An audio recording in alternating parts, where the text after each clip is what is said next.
Do you know the problem with keeping all your eggs in one basket? One slip, and they all come crashing down. And the same applies for where you keep your money.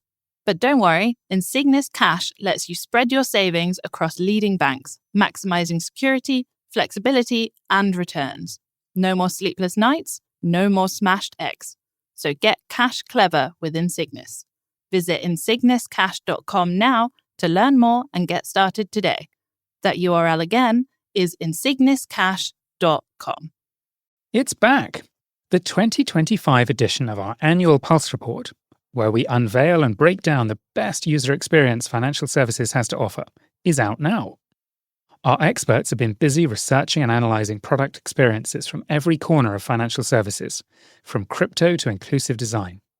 Find out who were named our Pulse Stars, the best of the best from 2024. Read our highlights from the state of UX in the industry. And discover the bold predictions that our experts have made for the year ahead.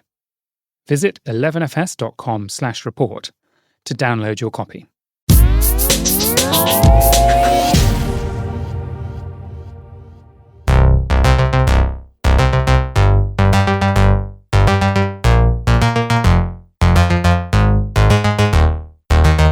Hello and welcome to Fintech Insider Insights. I'm Ross Gallagher, Head of Ventures here at 11FS. Now, with traditional banks rapidly closing branches and mobile banking adoption on the rise, a seamless and intuitive user experience is no longer a luxury. It's essential for survival. So in today's episode, we're setting the benchmark for what defines an exceptional user experience in the ever-evolving world of fintech and banking apps. Here at 11FS, we've just released our annual Pulse Report, spotlighting the best and brightest products shaping financial services today. And we can't wait to unpack some of the insights we've uncovered in this show and explore the trends that will define the future of user experience going forward. On this show, we're going to explore the lessons learned from the past year, the evolution of user journeys, and examine what the future of user experience might look like. From personalization and onboarding to the transformative power of AI, to understand how some financial services organizations are rising to meet growing customer expectations. But will some institutions fall behind in this race to keep pace with these demands?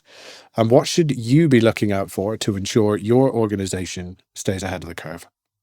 Join us as we unpack what it really takes to set the gold standard in user experience.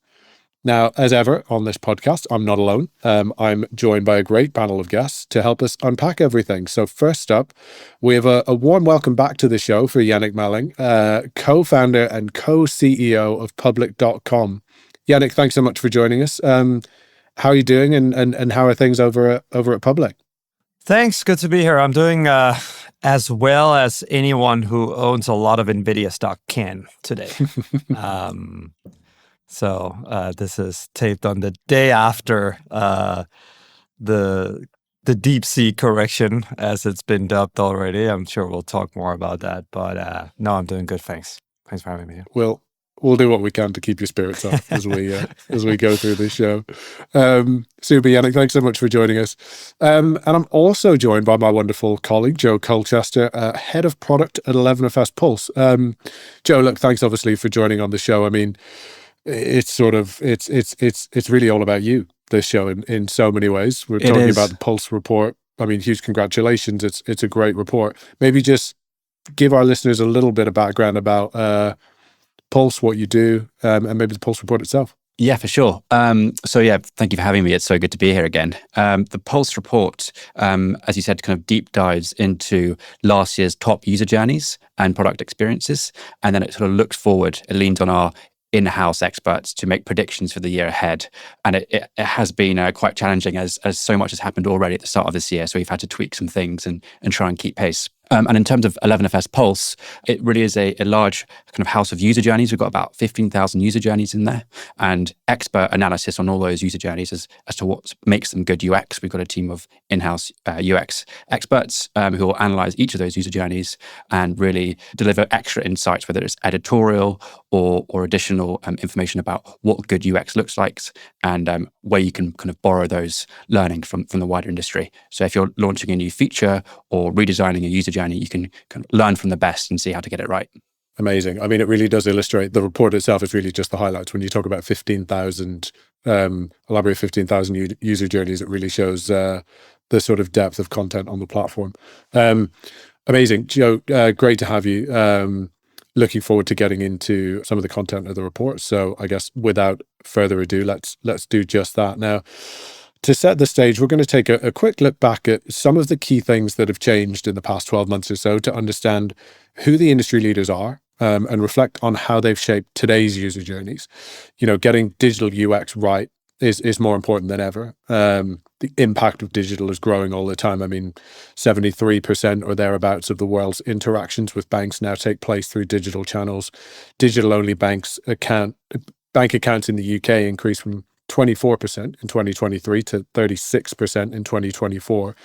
It kind of indicates a significant shift towards digital banking solutions. Maybe, Colch, if I come back to you, right? So as digital experiences do become that bit more prevalent, let's maybe start off with a sort of broad look back. How do we think user experiences did evolve over 2024? I think the biggest strides were probably taken from what we've seen in Pulse, probably over in the Middle East and LATAM. That's where we've seen the kind of the biggest bridging of gap between those key UX steps to really make it more accessible and easy to use for users. We have also seen some developments in the West, UK and Europe and other regions that we cover, particularly around payments and onboarding. We've actually noticed that that's where the most interest is for our users, that they're constantly looking at new payment flows and new onboarding flows to try and improve them. Even incremental gains there can go a long way in engagement in your product. So I think those few areas, we've seen some developments in open banking payments as well. But yeah, I think the biggest strides would be those regions that I've mentioned. Yeah, it's so interesting. I mean, Jannick, if I sort of come to you with a similar question, I suppose, where are you seeing some of the key trends from a UX perspective? Where are things starting to evolve, and maybe where are some of the things that we used to take for granted actually becoming maybe less relevant as things move on? Yeah, it's a good question. I mean, I do agree. I think the fintech kind of thesis, whether you're talking about new banks, new brokers, has been a global thesis that has played out. I think it started, I would say, sort of across the UK and US. I actually think roughly like some of the earliest companies in those earliest cohorts started around the same time. And then it's kind of spread throughout the world. So, you even had a neo-broker launch now in my home country of Denmark, which is a tiny market, but nevertheless, there's now sort of a zero commission fractional, nicely designed mobile investing app there. And personally and as public, we've invested in a bunch of these all the way from Indonesia to the Middle East and LATAM and so forth. And it's interesting because I think they generally maybe have lagged a couple of years behind in that innovation, but I think the spread is becoming smaller and smaller as well. And I mean, even if you just look at kind of Nubank, I think it is the most valuable fintech probably in the world, right? Depending on what valuation you maybe put on Revolut. But so I think that's been, and I don't think it's been this year, I think it's been a little bit of a general trend. Although if you do look at the public markets, obviously 2024 was massive for consumer fintech. A lot of people sort of wrote it off a little bit in the correction of 22, and now you saw everyone coming roaring back.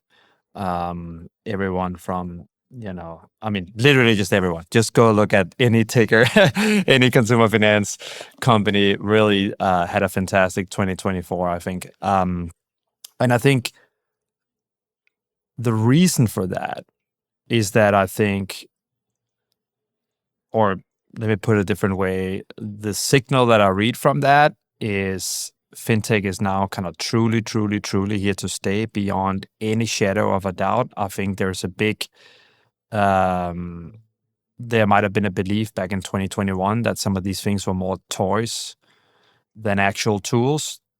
And I get it, like the way I think about the space at large, and I think 2024 was maybe the pivotal year for that, is the last 10 years were really about finance going mobile. Finance going mobile means that it becomes more gamified. and it takes on a whole new kind of shape from a design perspective. Now, that also lent itself to some business models that people started questioning, whether it's sort of payment for order flow, gamified options trading, whether it's a $100 payday loan, right? And I think it lent itself very well to quote unquote democratization, i.e. the bottom sort of 50% of the population based on income that could suddenly do things they couldn't do before. But I think the next 10 years will much more be about the great wealth transfer, which is a big topic in the US. And it's got to be a topic, by the way, in Europe as well and in the UK, because it's sort of happening everywhere. But the number in the US is itching closer to 100 trillion. The greatest wealth transfer of all time, mainly being passed from baby boomers to millennials. And some Gen Zs as well. And so in that, you can just see the opportunity. And I think it's becoming more and more clear. And, I was joking with somebody the other day. We've been pitching that since our Series A in 2019. But actually, last year was the first year where I think you started to see some signals there. Even if you look at the average life expectancy of a baby boomer in the US, it's 78 years old. The oldest of that generation turned 78 last year. And obviously, a lot of people are passing down funds before their time is up and so forth. So, so between the great wealth transfer and obviously AI, I think those are going to be the two major sort of trends now that people are underwriting to. Whereas in the past, I think they were underwriting more to like mobile, driving cheap user acquisition, different design, new business models. And I think, like I said, skepticism about that maybe at the tail end of 21, beginning of 22. Now some of those business models have been proven. A lot of people are profitable. And now people are ready to kind of look ahead. Okay, what's the next trend that we're going to underwrite here as an industry? So interesting, isn't it? Because you're so right about that sort of 21, 22 period where, the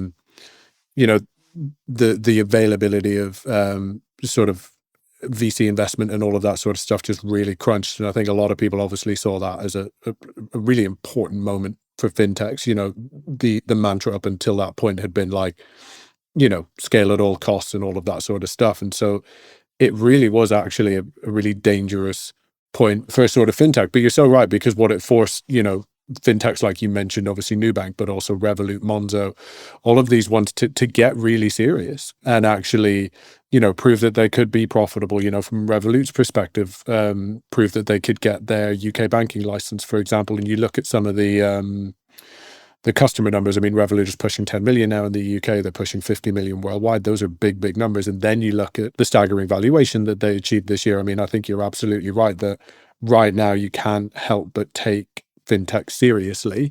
And I find it so interesting what you say as well around the great wealth transfer, because you're right, that's a whole nother opportunity that's probably going to accelerate things. It's interesting. I know we were talking before we went live about the pitfalls of trying to do predictions. I mean, you guys predicting this since 2019, obviously way ahead of your time. Culture, I know on sort of last year's show and in the report, we sort of believed or sort of predicted that personalization was going to be a big game changer in terms of really delivering that strong user experience. How far do you think we've sort of taken that from a fintech perspective, and how much is still to be done? I think there's still a very long way to go. I don't think the improvements were as big as we expected at that point. I think they have been seen across fintechs and banks. The chatbots are getting better, whether it's Bank of America or across the sort of the Clios and the other the fintech ones. But I would say that there's still a long way to go, because I think in order for personalization to be very effective, you're likely to need a kind of broad product suite. And most of the companies that have broad product suites are traditional banks, and they just have siloed data sets. So I think it's that same problem coming back, where until they can aggregate those siloed data sets, the personalization will probably be a bit gimmicky until that point. So we've slightly toned it down, and we said that even in 2025, personalization, we're going to see some strides. Maybe look at Nubank, Monzo, Revolut, who are starting to get incumbent style product suites, but with a fintech infrastructure. So I think maybe look there less so than the traditional banks, as they still got sort of back end issues to address before they can start personalizing in a meaningful way. Yeah, I think actually a super good point. Sorry, just jumping in on the product suite, because I think, in our own sort of microcosm of that in the US, we've spent a lot of time in the last couple of years building out a real multi-asset investing platform. And so again, without the breadth of those products, it is harder and harder for kind of folks to kind of take you seriously as their primary investing platform, right? And where, frankly, in 2021, our thesis was just, have everybody start dip a toe in the stock market.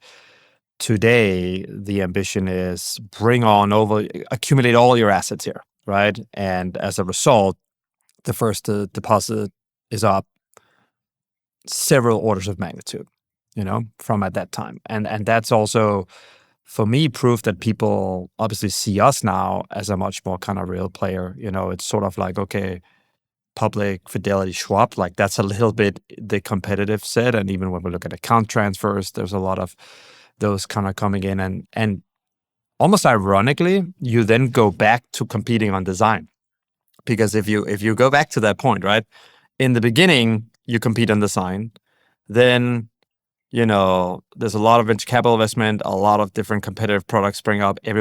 All startups generally have pretty good design relative to incumbents. So suddenly you're not competing on design.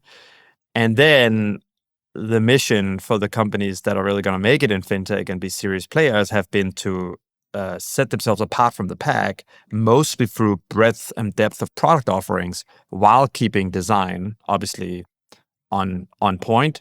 And then suddenly now you graduate into a different competitive set, and design is one of your key advantages again. So it's kind of just interesting how that has been a cycle. And truthfully, not much have happened on the design side in the last even 7 years for any of the incumbents, which is also just wild. And I think goes to your point, Ross, that it's probably a lot of technical debt, and it's just not as simple as just doing a new kind of UI. Yeah, but what you're saying, Jannick, about thinking about it in cycles, I actually think it's a really good analogy, right? Because we'll all remember we've been in this game a while when people were saying, oh yeah, sure, you've got these nice little fintechs and all right, they're doing some nice little things and it's innovative, but they're never going to get salaries, so we don't really need to worry about them.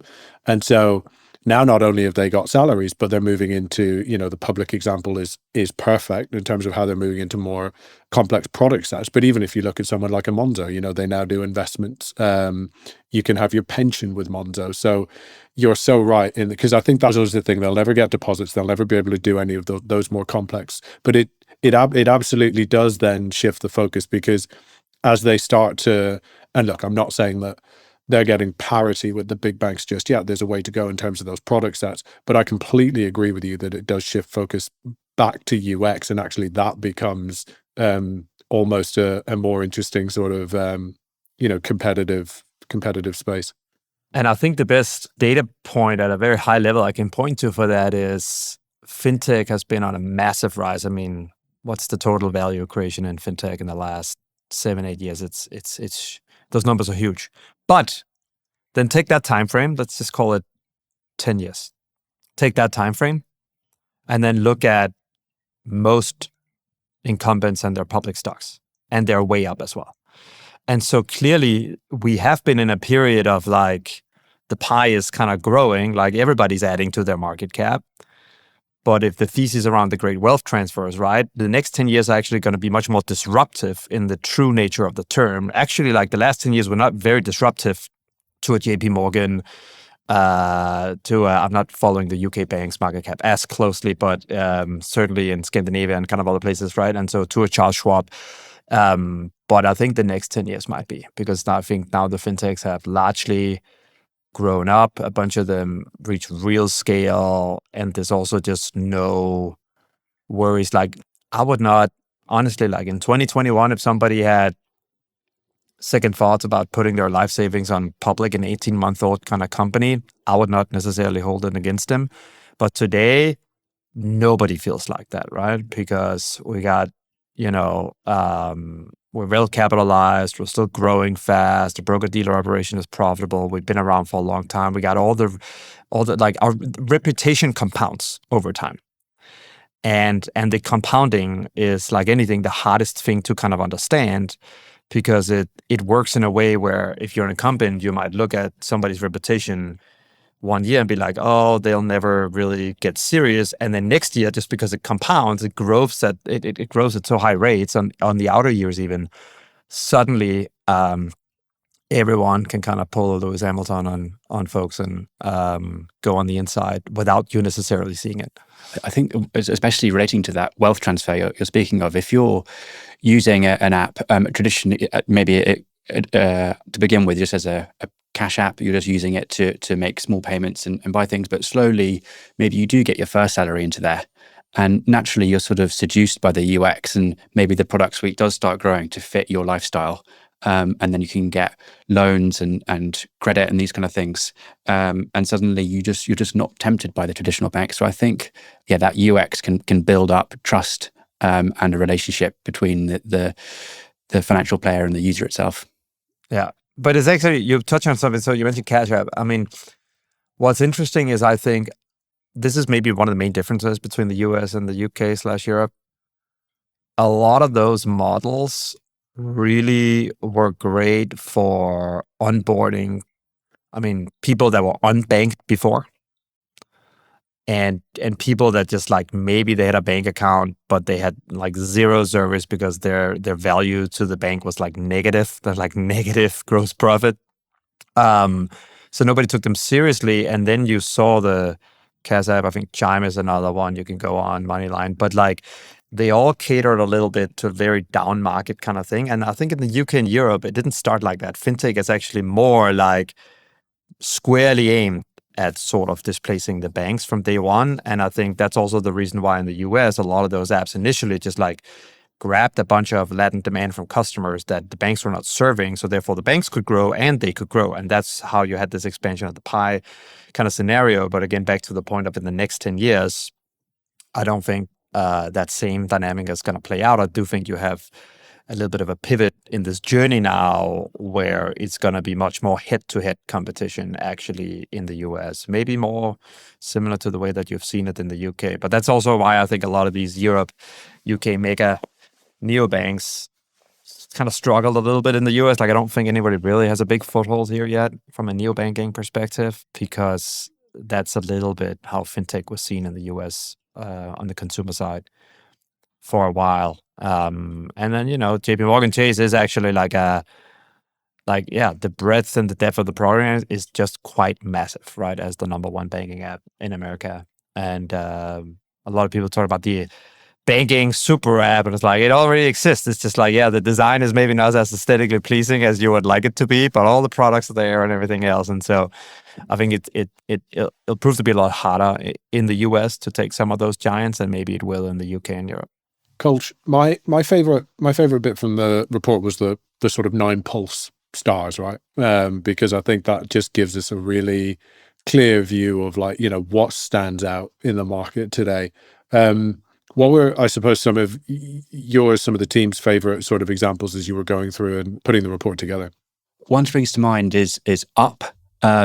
They've got a feature called the Home Zone, and it basically allows people to visualize their savings for a home, and also get financial support on that as well, and takes away the kind of daunting prospect of it, and relieving some of the anxiety. And it really is what kind of fintechs do best at, is that kind of thing, which is help you visualize, help gamify, and kind of de-stress it. And I just think that Up can never get enough shout outs. We give them a few, but they're probably not talked about enough as a UX leader. And they don't just copy, they really do make user-centric designs for their customers' needs, and have very kind of nice identity and branding as well. So Up is the first one to appear, and definitely a Pulse favorite. But we had some other great ones. Zing, which was unfortunately went down, RIP Zing, but they did actually have a great onboarding flow, and Pulse kind of just celebrates great UX regardless of the kind of business surrounding it. Credit to the guys at Zing for delivering that onboarding flow. And of course, Public had a great AI feature that's been around for I think over a year now, but it's very advanced in delivering kind of real-time investor information to help users inform them on investment decisions. And they're kind of pioneering in that sense. So those are three, but there's heaps more to dig into. I think one of the things that stood out for me, and Jannick, I think this comes back to the point that you just made about that competition heating up. This isn't just about sort of nice little innovative design features. You know, when I look at, for example, Monzo and the features that they've put in place to try and combat fraud, when I look at what you guys are doing at Public in terms of trying to democratize like investments and all of that sort of stuff, again, I think it just speaks to the point that you were saying, and that we really are, you know, fintechs are really now taking the banks on sort of toe to toe, head to head. Yeah, and I think with that, interestingly, it's not that the mission changes, but let's call it the objective changes a little bit. And because I think the last 10 years was very much about opening up access to everyone. First with zero commission, then with fractional. We then fractionalized stocks, but then treasury bonds, corporate bonds. So like really like having all that, being able to like build your portfolio kind of any way you want, that's a big kind of change in access. And arguably now individual investors have exactly the same access as institutional investors. And they can trade at the same pricing rates and kind of everything else. So what's then next? When everybody has access, it's a question of, okay, now I can buy everything. What do I buy? What should my portfolio look like? When should I average in? When should I pull out? Like this. And so that all has to do with information and research. And obviously that kind of pivoting point happening at the same time as AI is an interesting inflection point, right? Because that's where AI is going to be at the forefront. And so to your point with Alpha, which we launched it inside Public, I think 18 months ago. Yeah, maybe 20 months ago now. But we launched it as a separate app as well, because Public is only available in the US. So we launched a separate app, which is just a watch list that has those AI superpowers. So think about it like an Apple stocks, but infused with GPT. And we've now launched that globally. That's only like a month or two old, actually.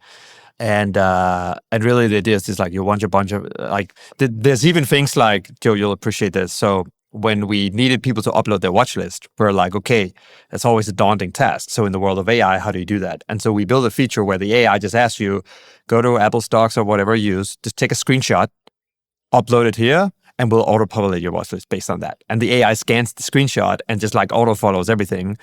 And so the onboarding from a watch list, this is obviously no KYC and stuff, but literally it's just like that one step and you go from 0 to 100% complete kind of watch list, and then the AI starts monitoring all those stocks.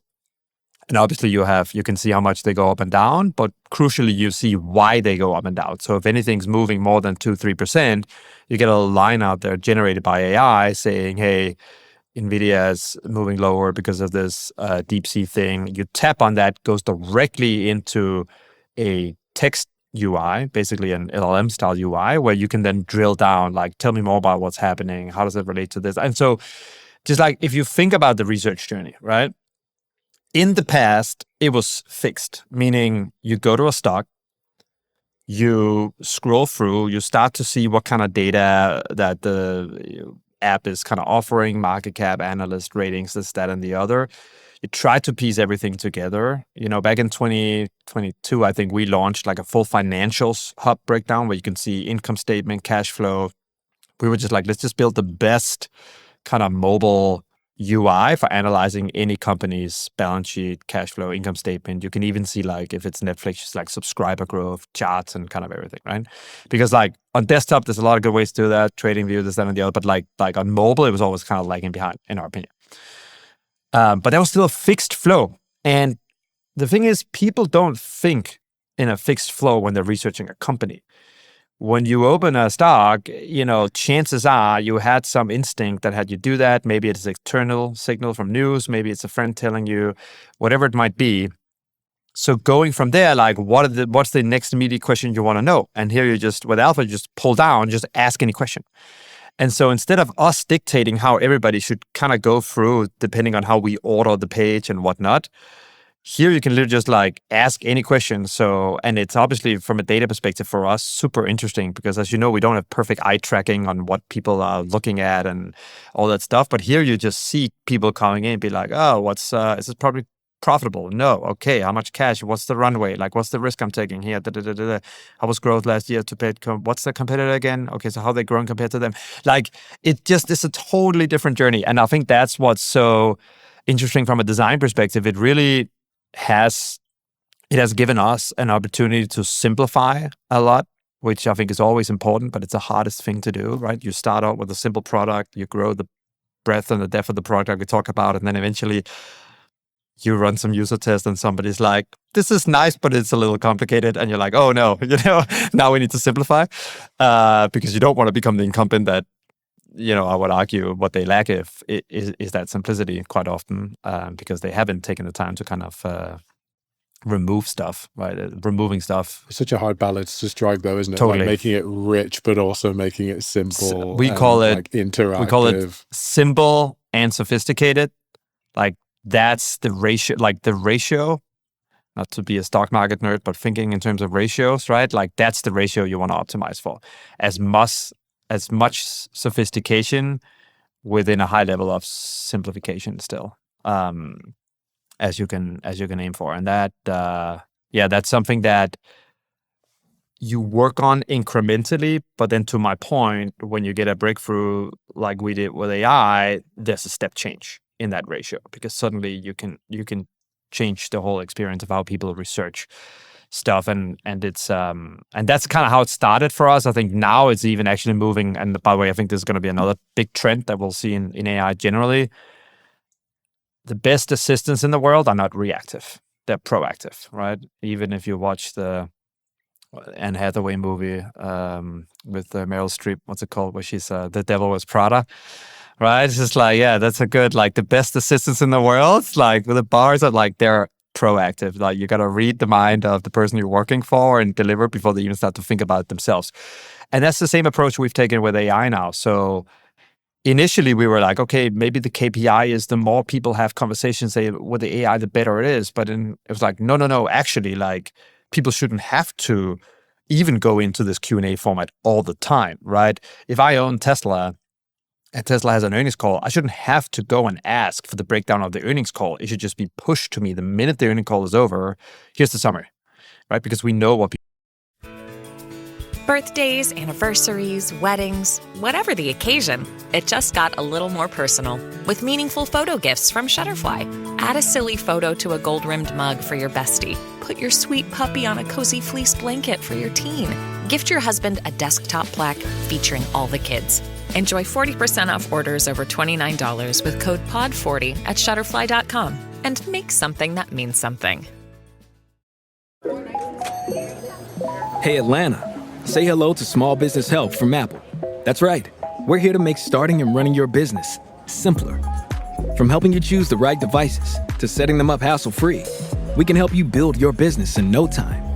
Speak to a business expert and get the help you need at no cost whatsoever. At Apple, we're open for your small business. Go to apple.com/smallbusiness or visit an Apple store to learn more.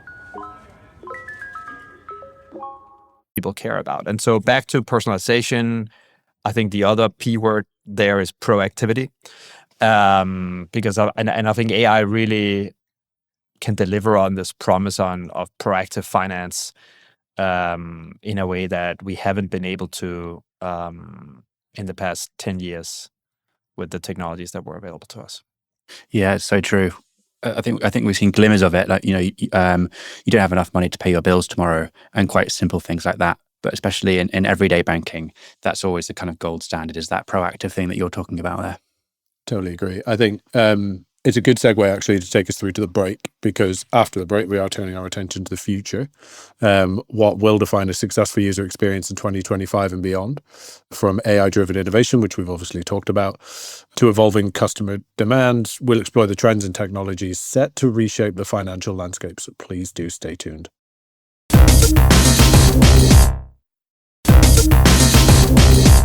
All right, welcome back. In the first half, we set the bar for what makes a great user experience. Now it's time to look ahead to the second half of the decade, as the stakes seem to be even higher.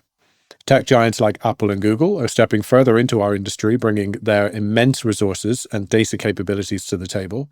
And I mean, they're famously no slouches when it comes to user experience either. So what will this mean for the user demands from their finance apps going forward? Let's dive into the 2025 predictions and explore how innovation, collaboration, and adaptability will define the next generation of user experience. So in the report, I think collaboration was highlighted as a defining theme of 2024.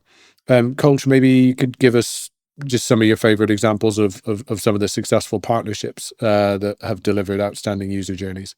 I think taking a look at the UK, talking about collaborations and what has benefited users the most, and what we've seen in Pulse from a kind of front-end experience, have been some of the embedded wealth tech propositions. So Chip have a really good BlackRock offering there.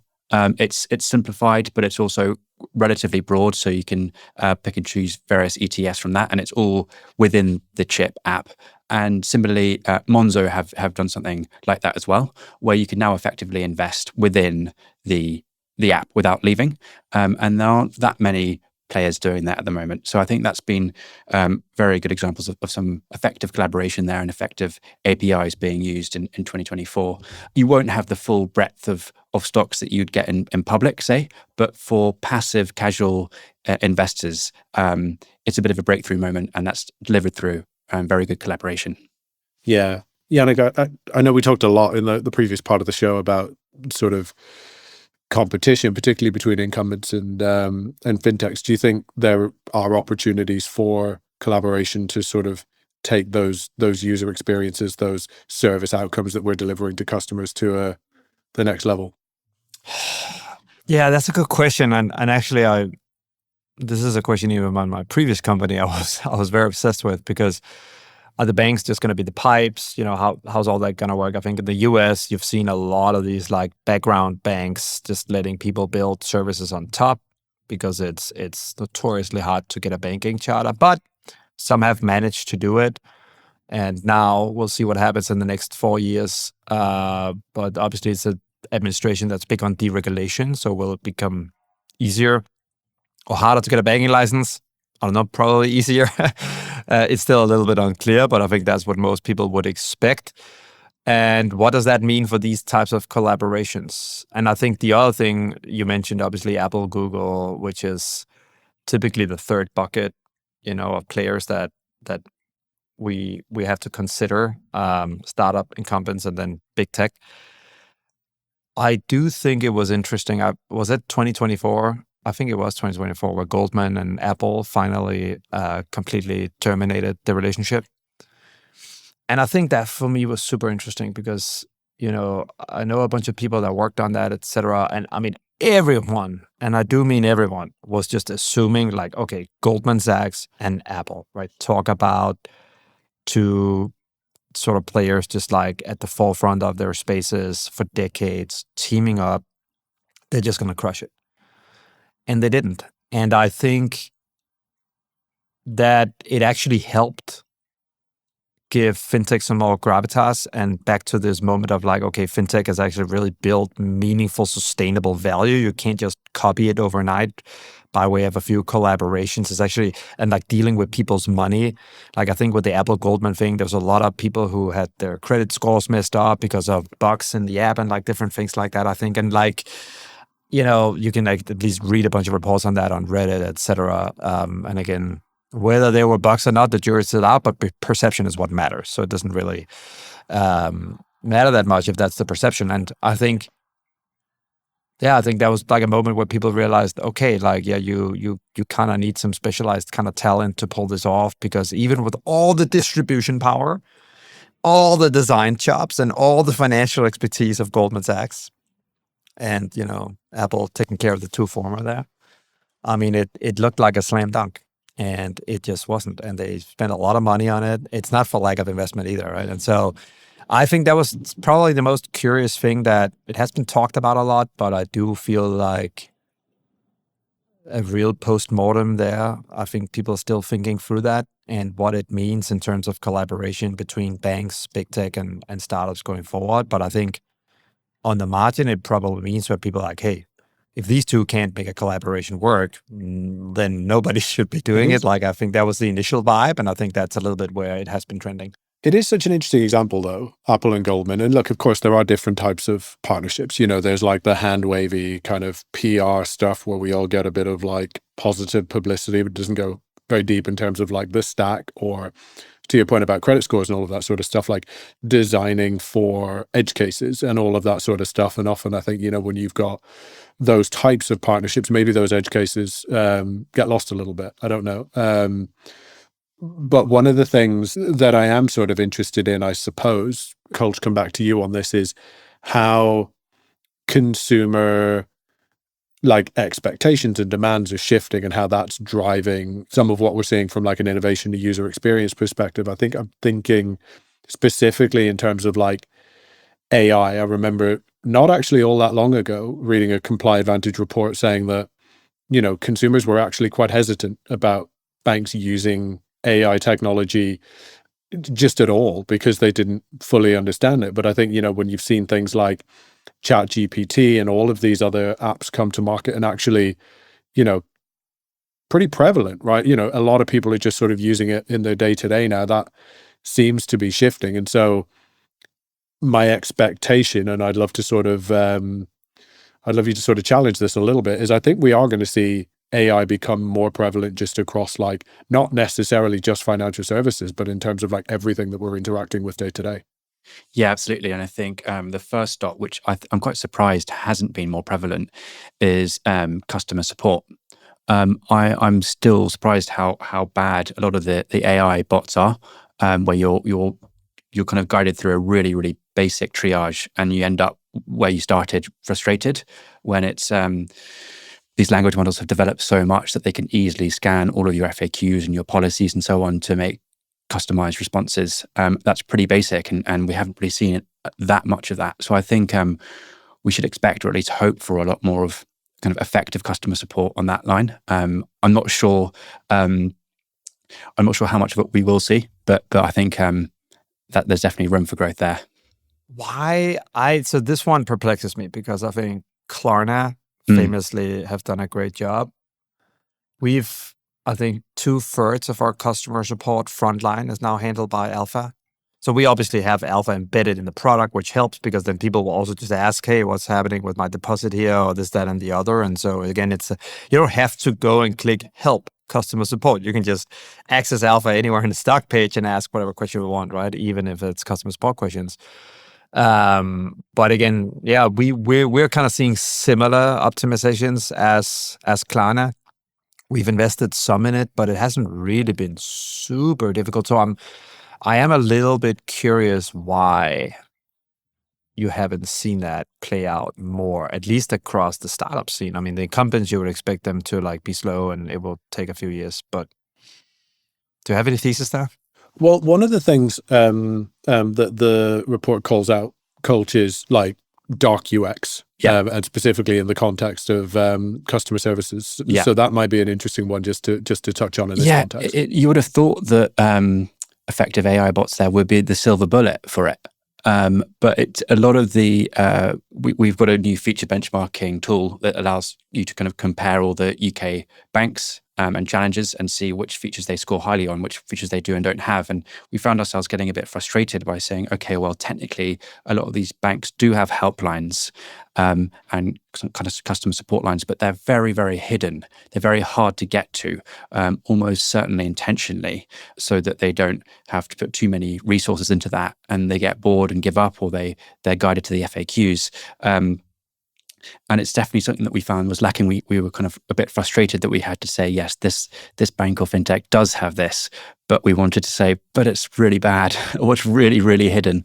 And it is a case of dark UX, and you can see why it is prevalent, because it's an enormous drain having customer support agents and so on. But AI for a first stop is a great solution to that, and one that I don't think will be resisted by users or put too much fear into users.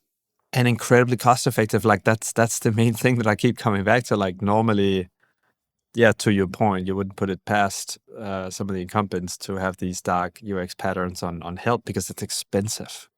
Now it's not. So I don't know. I agree with you. I'm surprised we haven't seen more there, but I can only imagine that. And I think if Klarna IPOs, I'm sure this will be a huge part of the story, and then that's gonna maybe be a turning point for people to be like, all right, there's actually real gains to be had here. I'm curious. I'm sort of conscious that we're coming to the end of this this segment, and so I would like to ask you both, I suppose.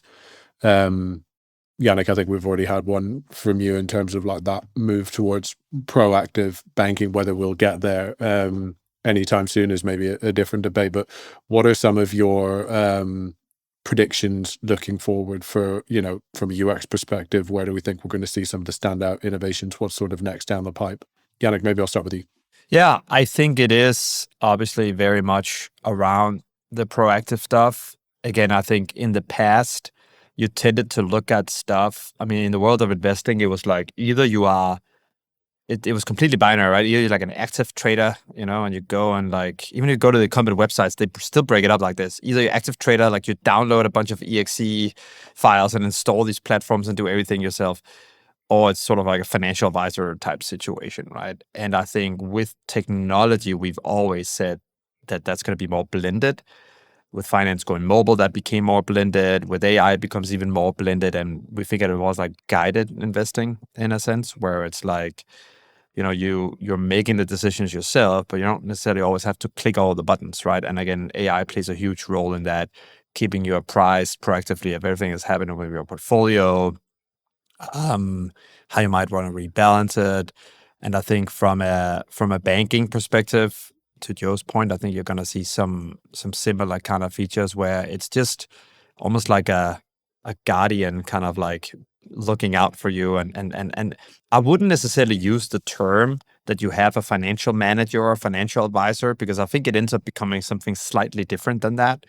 But I think it does maybe 60 to 80% of what those will do, but the most crucial 60 to 80% that the most people will actually care about, that I think it becomes very mainstream and very disruptive over time. I love that. I really do. Colch, how about you? I think, so aside from the two previously mentioned, I think, wealth tech integrations, that's going to be a big one. I think we're going to see more financial hubs that lean on collaborations and more customer support bots, hopefully. But I think another one that we'll see is developments of account-to-account payments taking off, purely because I think the UX of that is improving. There's still a long way to go, but the benefit to the merchant is so big that we're going to start, and we have started to see discounts on using this payment checkout option. So I think account-to-account payments could be a huge story for 2025, as it's really, really very appealing for the merchant, and you can make it slightly more appealing for the user because they won't opt for it unless they do have some kind of reason to. Otherwise, they go for a more familiar option. But we are starting to see this trend shift where it's becoming easy and it's becoming tempting. So to avoid those interchange fees, I think that's going to be a big one for this year. I by the way, I totally agree with that one as well. And I think there's even two different ways that plays out. It plays out in sort of, let's call it TradFi, like off-chain fintech, but then obviously stable coins play a huge role in that phenomenon as well, especially if you're talking cross-border, right? So I agree with you. I think that like the checkout and payment kind of experience is going to be changing a lot over time. Totally agree. The last question that I have, I mean, I've kind of found this entire discussion quite exciting. I think especially the stuff that we were talking about in the other half of the show about just sort of where we're at and that inflection point. And, it's hard not to take fintech serious now, but then there's all of these other forces coming into play that, what does that look like over the next 5 to 10 years? Is there anything specific that comes to mind within that really kind of excites you guys as you look forward, sort of beyond 2025? Well, I think the one thing we actually haven't touched upon a lot is crypto. And so let's throw in that shout out at the end, because I think I think in Europe, you've actually had pretty decent regulatory frameworks. I think in the US, most people believe that they've been lagging. And now sort of seemingly overnight, there's a complete 180. I think you're going to probably find some middle ground there, but chances are you're going to have crypto regulation in the US now that is going to be much more broadly appreciated, I would say. And I think when the US finally gets there from a regulatory standpoint, then becomes a little bit on par with Europe potentially, then I think you're in for that. That's a big unlock for crypto innovation overall. And then I think you can finally, and then I think, frankly, crypto likely, similarly to fintech in general, the narrative has been it's more of a toy than a tool. Now you're slowly starting to see that change, right? Everybody's been talking about what's the use case, but now Bitcoin is a $2 trillion asset class. You're talking about national reserves going into it. You're talking about stable coins completely changing and frankly disrupting cross-border payments. And so you're starting to see crypto as a really serious kind of thing. And I think obviously the Bitcoin ETFs, were sort of, I call it the IPO moment of Bitcoin, where it became much more legitimized. BlackRock, Fidelity, everybody starts to offer these ETFs. We've seen it in the public. It's actually been interesting because back in 2021, crypto was much more like play money, part of my portfolio, just let me dabble. It's probably not going to go in there, but that's fine. But it's like a high risk, high reward bet. Now people come in and they're more like, my strategy is 5-10% in Bitcoin, Yeah. And that's just a totally different kind of mindset. Even from really thinking about it as an asset class. 100%. Yeah.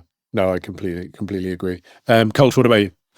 Yeah, I just completely agree with that on cross-border payments. I think that's an extremely exciting one, as well as I think fintech reaching those that kind of need it most. So delivering the kind of core functionalities to those underserved populations where we are starting to see developments is more exciting for me than, say, leaps in AI that would allow people to have an all-encompassing financial assistant, for example. That's really, really cool. And I think we will see it maybe in 2026. But I think there are kind of more important areas to address that actually fundamentally do change people's lives. And it's been quite consolidated at the moment. They're two good predictions. It's a good thing because obviously this is recorded, this goes out live, and the producers are probably going to get us all back together at the end of the year and make us defend them. So good job. All right, look, that wraps up today's discussion. Thank you both so much for joining me for such a fascinating conversation. I've thoroughly enjoyed it. Where can people find out more about you both? Joe, let's start with you. Just on LinkedIn. Sure. At Joe Colchester? Yeah. All right, perfect. Jannick, how about you? I think I'm J-mailing on LinkedIn. I'm mailing on Twitter, X. Still on Twitter. And great work. Still on Twitter. Let's see. And then that's probably it. Those are the only two. I haven't opened Facebook in 5 years. So yeah, nice. All right, perfect. And you can find me not on Twitter or X, on LinkedIn at Ross Gallagher. Look, thanks so much for listening. If you like what you've heard, please do follow our podcast. Don't forget to leave us a review. It really does actually help us make the show better, and it also helps other people find the show. As always, if you want to join the conversation, find us on social media. Just search for 11FS or Fintech Insider, or email podcasts@11fs.com. Thanks very much, and goodbye.